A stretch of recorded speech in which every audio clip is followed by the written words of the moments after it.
ಶಿವಾಯ ನಮಃ. ಓಂ ಮಹೇಶ್ವರಾಯ ನಮಃ. ಓಂ ಶಂಭವೇ ನಮಃ. ಓಂ ಪಿನಾಕಿನೇ ನಮಃ. ಓಂ ಶಶಿಶೇಖರಾಯ ನಮಃ. ಓಂ ವಾಮದೇವಾಯ ನಮಃ. ಓಂ ವಿರೂಪಾಕ್ಷಾಯ ನಮಃ. ಓಂ ಕಬರ್ದಿನೇ ನಮಃ. ಓಂ ನೀಲಲೋಹಿತಾಯ ನಮಃ. ಓಂ ಶಂಕರಾಯ ನಮಃ.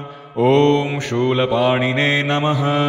ಓಂ ಖಡ್ವಾಂಗಿನೇ ನಮಃ. ಓಂ ವಿಷ್ಣುವಲ್ಲಭಾಯ ನಮಃ. ಓಂ ಶಿಪಿವಿಷ್ಟಾಯ ನಮಃ. ಓಂ ಅಂಬಿಕಾನಾಥಾಯ ನಮಃ. ಓಂ ಶ್ರೀಕಂಠಾಯ ನಮಃ. ಓಂ ಭಕ್ತವತ್ಸಲಾಯ ನಮಃ. ಓಂ ಭವಾಯ ನಮಃ. ಓಂ ಸರ್ವಾಯ ನಮಃ. ಓಂ ತ್ರಿಲೋಕೇಶಾಯ ನಮಃ. ಓಂ ಶಿತಿಕಂಠಾಯ ನಮಃ. ಓಂ ಶಿವಪ್ರಿಯಾಯ ನಮಃ. ಓಂ ಉಗ್ರಾಯ ನಮಃ. ಓಂ ಕಪಾಲಿನೇ ನಮಃ. ಓಂ ಕಾಮಾರಯೇ ನಮಃ. ಓಂ ಅಂಧಕಾಸುರಸೂದನಾಯ ನಮಃ. ಓಂ ಗಂಗಾಧರಾಯ ನಮಃ. ಓಂ ಲಲಾಟಾಕ್ಷಾಯ ನಮಃ. ಓಂ ಕಾಲಕಾಲಾಯ ನಮಃ. ಓಂ ಕೃಪಾನಿಧಯೇ ನಮಃ. ಓಂ ಭೀಮಾಯ ನಮಃ. ಓಂ ಪರಶುಹಸ್ತಾಯ ನಮಃ. ಓಂ ಮೃಗಪಾಣಯೇ ನಮಃ.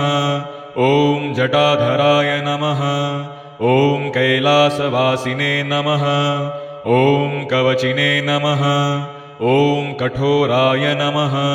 ಓಂ ತ್ರಿಪುರಾಂತಕಾಯ ನಮಃ. ಓಂ ವೃಷಾಂಕಾಯ ನಮಃ. ಓಂ ವೃಷಭಾರೂಢಾಯ ನಮಃ. ಓಂ ಭಸ್ಮೋದ್ಧೂಲಿತವಿಗ್ರಹಾಯ ನಮಃ. ಓಂ ಸಾಮಪ್ರಿಯಾಯ ನಮಃ. ಓಂ ಸ್ವರಮಯಾಯ ನಮಃ. ಓಂ ತ್ರೈಮೂರ್ತಯೇ ನಮಃ. ಓಂ ಅನೀಶ್ವರಾಯ ನಮಃ.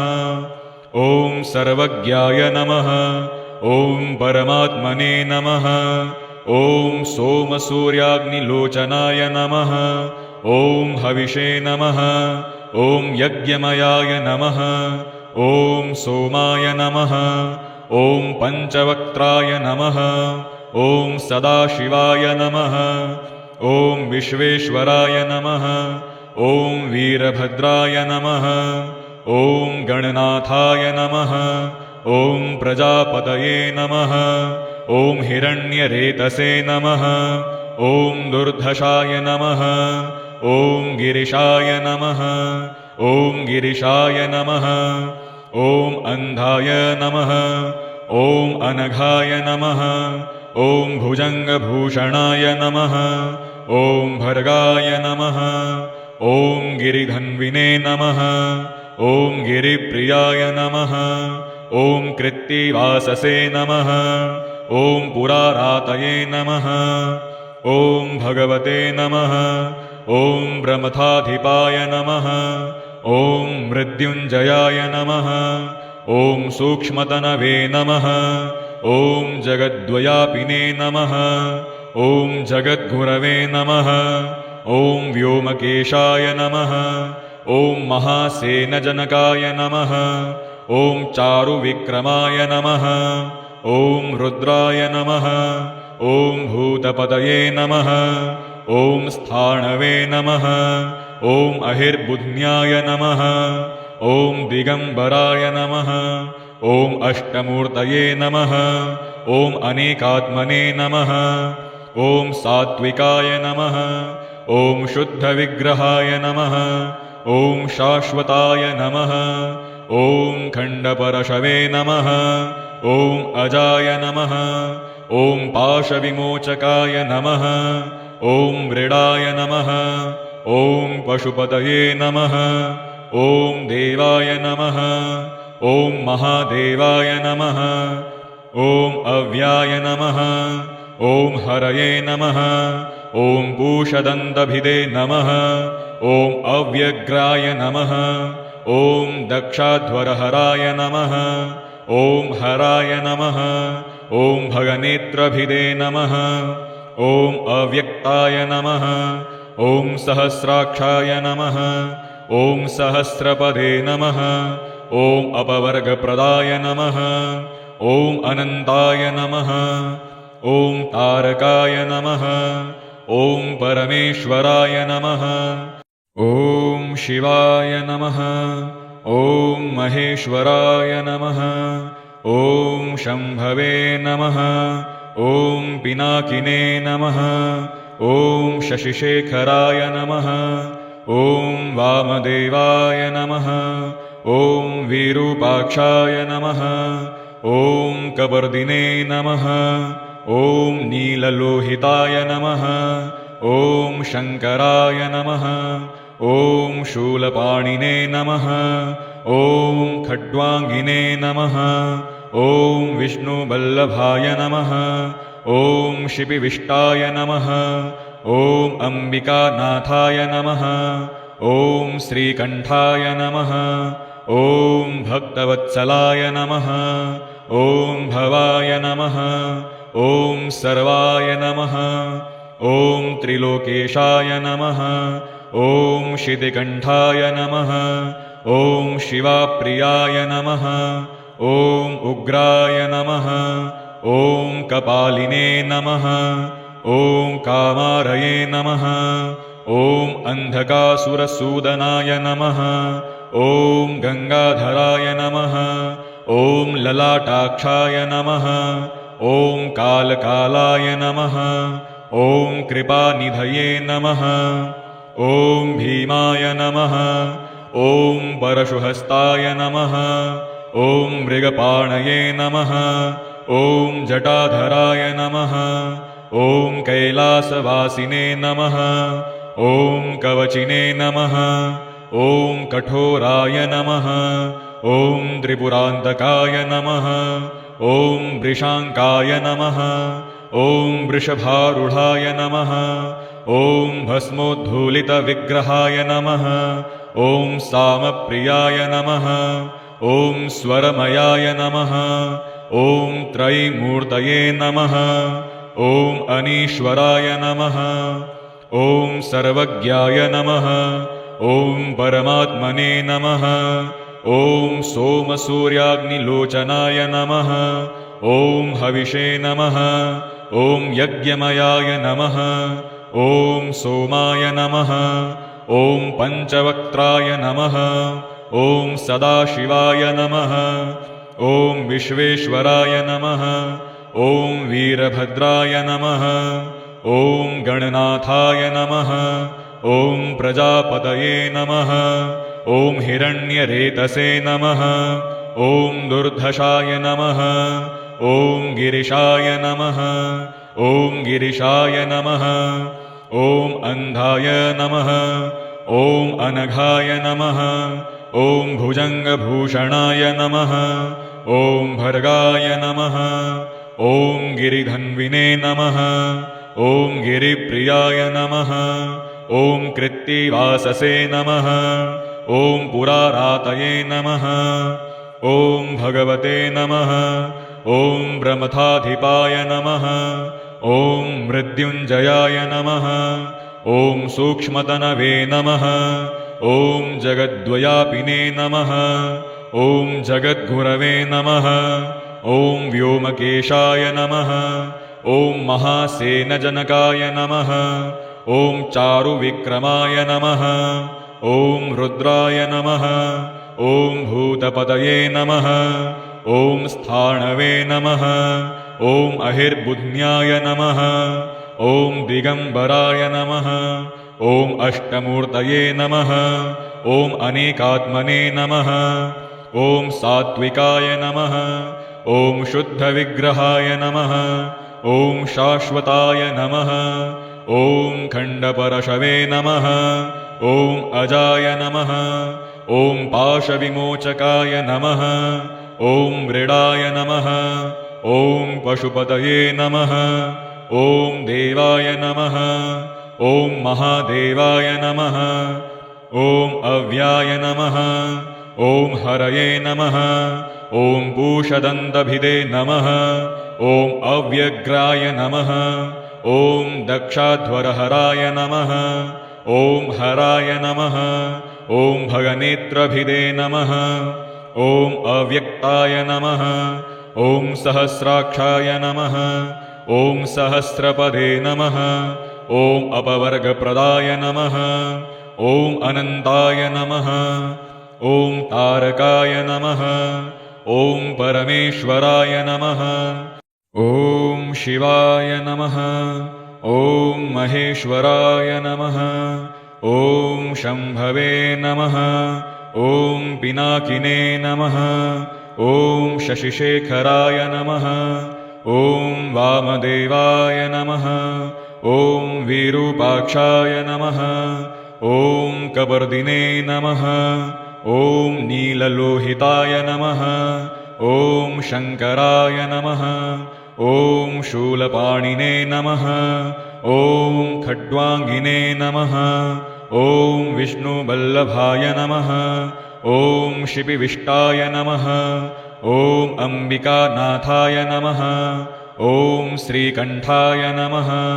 ॐ भक्तवत्सलाय नमः ॐ भवाय नमः ॐ सर्वाय नमः ॐ त्रिलोकेशाय नमः ॐ शितिकण्ठाय नमः ॐ शिवाप्रियाय नमः ॐ उग्राय नमः ॐ कपालिने नमः ॐ कामारये नमः ॐ अन्धकासुरसूदनाय नमः ॐ गङ्गाधराय नमः ॐ ललाटाक्षाय नमः ॐ कालकालाय नमः ॐ कृपानिधये नमः ॐ भीमाय नमः ॐ परशुहस्ताय नमः ॐ मृगपाणये नमः ॐ जटाधराय नमः ॐ कैलासवासिने नमः ॐ कवचिने नमः ॐ कठोराय नमः ॐ त्रिपुरान्तकाय नमः ॐ वृषाङ्काय नमः ॐ वृषभारूढाय नमः ॐ भस्मोद्धूलितविग्रहाय नमः ॐ सामप्रियाय नमः ॐ स्वरमयाय नमः ॐ त्रयीमूर्तये नमः ॐ अनीश्वराय नमः ॐ सर्वज्ञाय नमः ॐ परमात्मने नमः ॐ सोमसूर्याग्निलोचनाय नमः ॐ हविषे नमः ॐ यज्ञमयाय नमः ॐ सोमाय नमः ॐ पञ्चवक्त्राय नमः ॐ सदाशिवाय नमः ॐ विश्वेश्वराय नमः ॐ वीरभद्राय नमः ॐ गणनाथाय नमः ॐ प्रजापतये नमः ॐ हिरण्यरेतसे नमः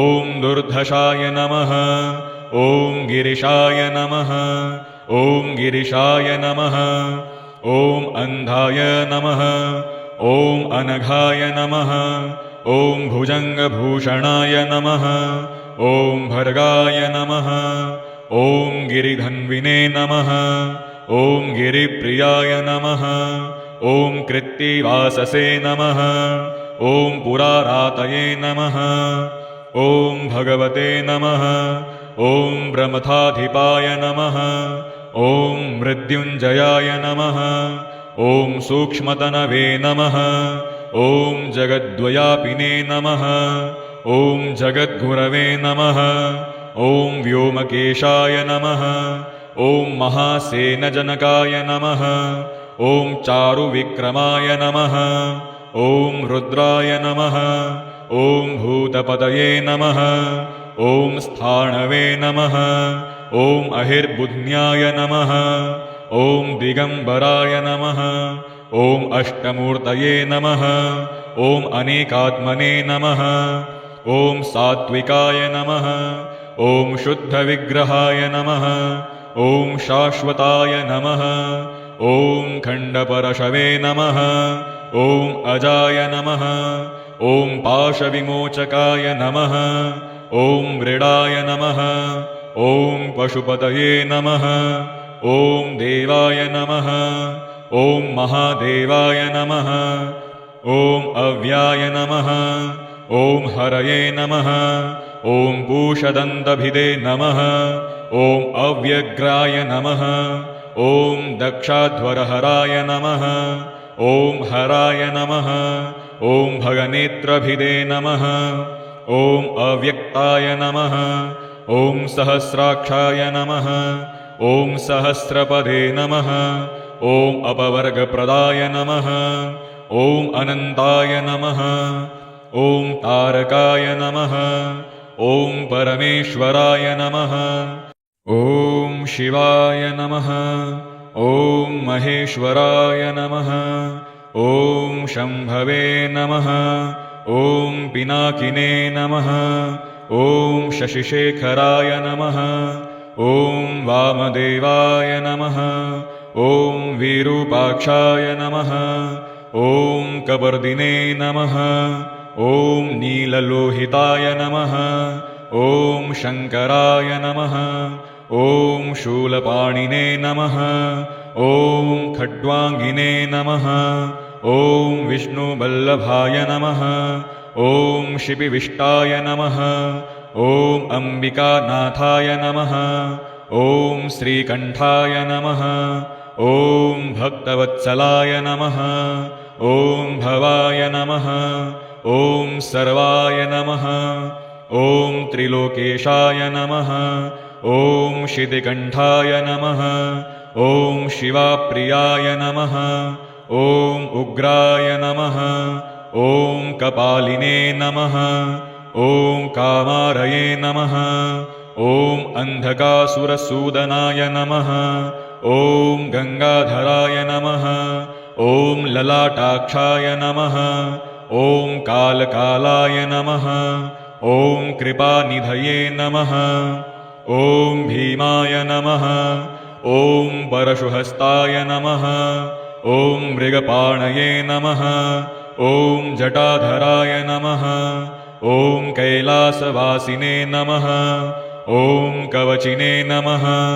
ॐ कठोराय नमः ॐ त्रिपुरान्तकाय नमः ॐ वृषाङ्काय नमः ॐ वृषभारूढाय नमः ॐ भस्मोद्धूलितविग्रहाय नमः ॐ सामप्रियाय नमः ॐ स्वरमयाय नमः ॐ त्रयीमूर्तये नमः ॐ अनीश्वराय नमः ॐ सर्वज्ञाय नमः ॐ परमात्मने नमः ॐ सोमसूर्याग्निलोचनाय नमः ॐ हविषे नमः ॐ यज्ञमयाय नमः ॐ सोमाय नमः ॐ पञ्चवक्त्राय नमः ॐ सदाशिवाय नमः ॐ विश्वेश्वराय नमः ॐ वीरभद्राय नमः ॐ गणनाथाय नमः ॐ प्रजापतये नमः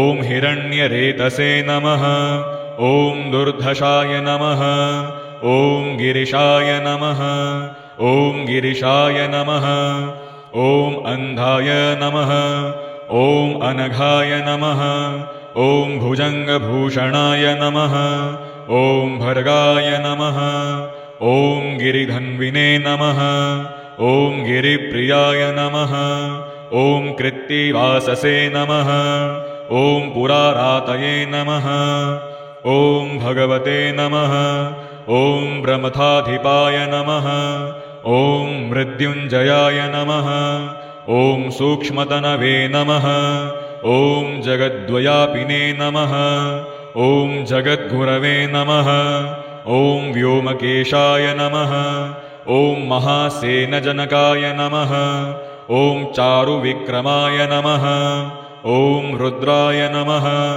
ॐ भूतपतये नमः ॐ स्थाणवे नमः ॐ अहिर्बुध्न्याय नमः ॐ दिगम्बराय नमः ॐ अष्टमूर्तये नमः ॐ अनेकात्मने नमः ॐ सात्विकाय नमः ॐ शुद्धविग्रहाय नमः ॐ शाश्वताय नमः ॐ खण्डपरशवे नमः ॐ अजाय नमः ॐ पाशविमोचकाय नमः ॐ मृडाय नमः ॐ पशुपतये नमः ॐ देवाय नमः ॐ महादेवाय नमः ॐ अव्याय नमः ॐ हरये नमः ॐ पूषदन्तभिदे नमः ॐ अव्यग्राय नमः ॐ दक्षाध्वरहराय नमः ॐ हराय नमः ॐ भगनेत्रभिदे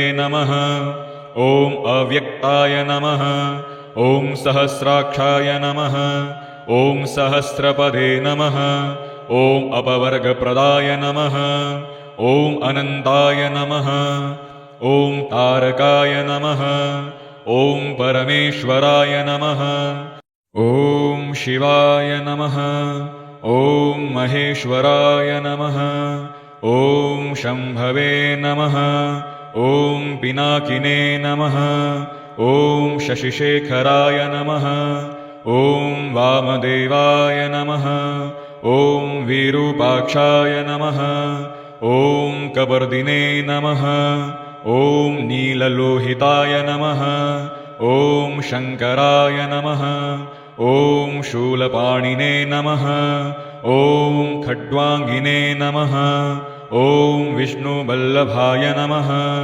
ॐ शिपिविष्टाय नमः ॐ अम्बिकानाथाय नमः ॐ श्रीकण्ठाय नमः ॐ भक्तवत्सलाय नमः ॐ भवाय नमः ॐ सर्वाय नमः ॐ त्रिलोकेशाय नमः ॐ शितिकण्ठाय नमः ॐ शिवाप्रियाय नमः ॐ उग्राय नमः ॐ कपालिने नमः ॐ कामारये नमः ॐ अन्धकासुरसूदनाय नमः ॐ गङ्गाधराय नमः ॐ ललाटाक्षाय नमः ॐ कालकालाय नमः ॐ कृपानिधये नमः ॐ भीमाय नमः ॐ परशुहस्ताय नमः ॐ मृगपाणये नमः ॐ जटाधराय नमः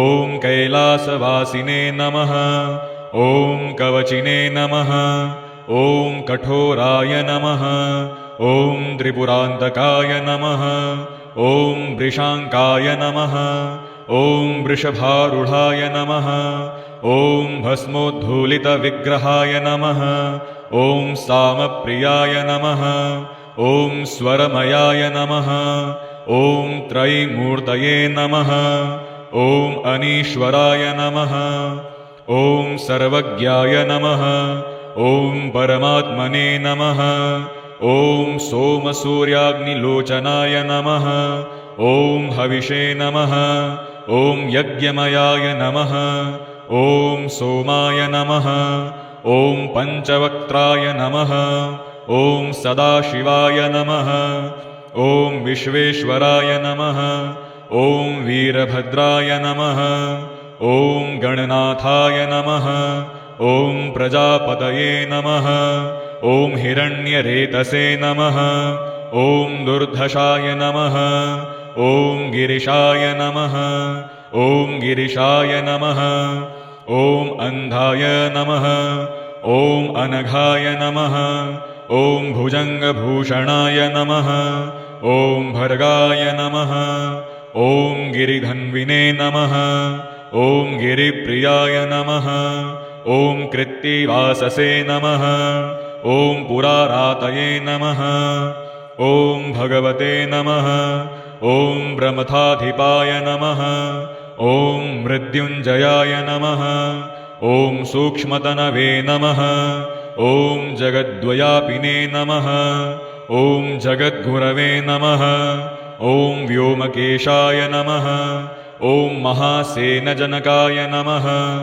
ॐ चारुविक्रमाय नमः ॐ रुद्राय नमः ॐ भूतपतये नमः ॐ स्थाणवे नमः ॐ अहिर्बुध्न्याय नमः ॐ दिगम्बराय नमः ॐ अष्टमूर्तये नमः ॐ अनेकात्मने नमः ॐ सात्विकाय नमः ॐ शुद्धविग्रहाय नमः ॐ शाश्वताय नमः ॐ खण्डपरशवे नमः ॐ अजाय नमः ॐ पाशविमोचकाय नमः ॐ मृडाय नमः ॐ पशुपतये नमः ॐ देवाय नमः ॐ महादेवाय नमः ॐ अव्याय नमः ॐ हरये नमः ॐ पूषदन्तभिदे नमः ॐ अव्यग्राय नमः ॐ दक्षाध्वरहराय नमः